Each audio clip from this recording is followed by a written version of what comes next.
اچھا، اور آپ نے وہ لوگوں کا کروڑ مذاق نوکریوں اڑانے والی پہ. بات کہی ہے تو میرے خیال میں وہ بھی دکھائی دیتے ہیں، کیونکہ ابھی ایک اسٹیٹ بینک آف پاکستان کی رپورٹ آئی تھی کہ کرونا کے دنوں میں پاکستان میں 50 لاکھ لوگوں کی نوکریاں چلی گئیں.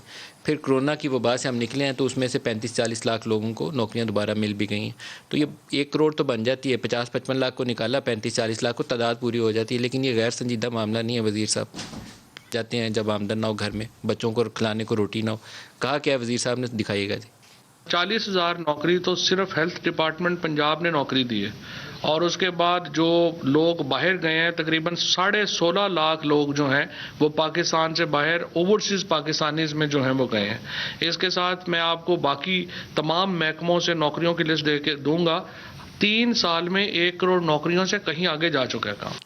جناب اب آپ خرم صاحب اس پہ بتائیے. تو 3 کروڑ تو بہت چھوٹی ملک بات صاحب صرف ایک کسر رہ گئی ہے کہ عمران اینٹوانیٹ اب قوم کو یہ درس دے کہ آپ کو روٹی نہیں مل رہی تو کیک کھا لیں. کیک کیوں نہیں کھاتے یہ لوگ، غریب لوگ، بھوکے لوگ، بے روزگار لوگ؟ کیونکہ جس طرح مذاق اڑا رہے ہیں. دیکھیے جو چوتھا خرچہ میرے بھائی نے نہیں بتایا وہ اپنے والدین کی دوائی کا ہے، جو اس کابینہ نے 14 دفعہ مہنگی کی ہے ان 3 سالوں میں. اور جو سوال پوچھنے کا یہ ہے کہ 3 سال پہلے تک اس ملک میں گندم وافر تھی اور اس کی قیمت کنٹرول میں تھی. اس ملک میں چینی وافر تھی، اس کی قیمت کنٹرول میں تھی.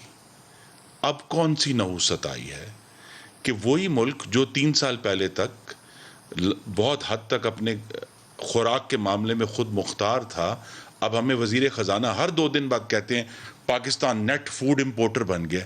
بھئی یہ ایسی حکومت ہے جو خود پاکستان کی قوم کو پہلے گڑے میں پھینکتے ہیں، پھر کہتے ہیں دیکھیں ہم نے تھوڑا سا اوپر اٹھا دیا تو کوئی بات نہیں، گڑا بہتر ہو گیا، آپ پہلے سے 6 فٹ گرے ہوئے تھے، اب 6.25 فٹ گرے ہوئے ہیں. یہ اس طرح کی جو میں کہتا ہوں انسینسٹیو اور بالکل ہی مذموم یہ کوشش ہے کہ جی آپ یہ 3 دانے چینی چھوڑ دیں.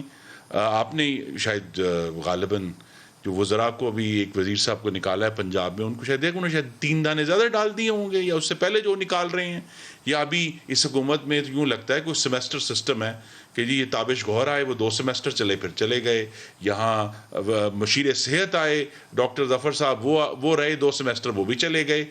ایک پورا عجیب و غریب سسٹم ہے جس میں لوگ آتے ہیں، اس ملک کو لوٹتے ہیں اور پھر وہ چلے جاتے ہیں. اب ہمیں کچھ نہیں پتا کہ محترم حفیظ شیخ صاحب کہاں ہیں، تابش گوہر کہاں ہیں، ندیم بابر کہاں ہیں. چلیں ایک شخص ہمیں معلوم ہے کہ وہ جو کیانی صاحب تھے جو پہلے وزیر صحت تھے جن کے اوپر الزام لگا اور ان کو اتارا گیا، وہ غالباً آج پی ٹی آئی کے سیکرٹری جنرل ہے. وہ بھی ایک علامت ہے کہ جو ہے تو یہ جو اس طرح کی حرکت ہے کہ بھئی آپ کو پچھلے، اب اگر آپ داد و شمار ماشاء اللہ ملک صاحب پڑھتے ہیں، اگست 2019 سے پاکستان میں اشیاء خورد و نوش کی مہنگائی ڈبل ڈیجٹس میں گئی ہے اور پھر وہ کنٹرول نہیں ہوئی. لوگوں کے گلے کٹ گئے ہیں، لوگ بھوکے ہیں، وہ اپنے بچے کو بھوکے ہیں. لیکن یہاں جو ہے ہمیں بجائے یہ کہ یہ آپ اس حکومت کی سوچ دیکھیں کہ جی آٹا کم ہے، کم کھاؤ. اب اپنی نااہلی سے، اپنی نالائکی سے، اپنی کرپشن سے گیس نہیں منگوائی سردیوں کے لیے، اب کہتے ہیں جی آپ سردیوں میں گیس استعمال نہ کریں، آپ بجلی استعمال کریں. تو یہ وہی بات ہے نا کہ میری اینٹوانیٹ کا یہ جو اس نے فرینچ ریولوشن میں کہا تھا کہ بھئی روٹی نہیں ہے تو کیک کھا لو. بھئی آپ جب کہہ رہے ہیں کہ گیس نہیں ہے، بجلی استعمال، تو بجلی سستی ہے. ابھی آپ نے 2 روپے کچھ یونٹ بڑھایا ہے اور آپ مستقل بڑھائی جا رہے ہیں. تو پاکستان کی قوم کو یہ جو اذیت اور تکلیف ہے وہ اس وقت تک جاری رہے گی جب اس حکومت کی نالائکی اور اس حکومت کی مافیا سرپرستی، کیونکہ یہ ایک ایک کر کے مافیا کی سرپرستی حاصل ہے. اور وہ مافیا جو ہے اس کا تعلق ابھی آپ کا جو مین ٹاپک ہے، کابینہ کے فیصلوں نے سرپرستی کی.